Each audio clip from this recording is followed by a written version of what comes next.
Hi. யார் வராங்களோ 2026 யார் வந்தாலும் அவங்கக்கிட்ட நான் தாழ்மையாக கேட்டுக்கிறது ஒன்றே ஒன்று தாங்க. தயவு செய்து நகை விலையை இறக்கிறதுக்கு குறைக்கிறதுக்கு நீங்கள் ஏதாவது ஒரு முயற்சி கண்டிப்பாக எடுக்கணும்.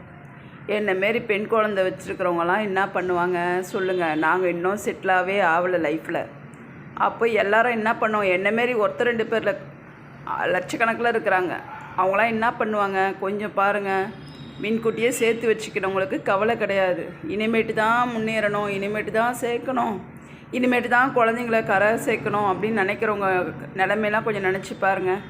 நீங்கள் எது பண்ணுறீங்களோ இல்லையோ நகையோட விலையை குறையுங்க. அது ஒன்று தான் என்னுடைய வேண்டுகோள். எவ்வளோ ரேட்டுங்க, இன்னும் ஜனவரிக்குள்ளே 1 லட்சம் வரோன்றாங்க. 1 லட்சம்னா எப்படிங்க, அது 10 சவரம் வாங்கினா கூட 10 லட்சம் வேணுமாங்க. அப்புறம் கல்யாணத்துக்கு என்ன பண்ணுது, அதுக்கப்புறம் அடுத்தது செலவு, அடுத்து குழந்த பிறக்கும், எவ்வளோ நகை தேவைப்படுது. இப்போ 10 சவரம் 20 சவரம் இல்லாமல் யாருமே கட்டிக்க மாட்டுறாங்க இப்போல்லாம். அப்புறம் நாங்களாம் என்ன பண்ணுறது சொல்லுங்கள். தயவுசெய்து இந்த ஒரு வேண்டுகோளை நீங்கள் நிறைவேற்றுங்க. அது யார் ஆட்சிக்கு வந்தாலும் சரி.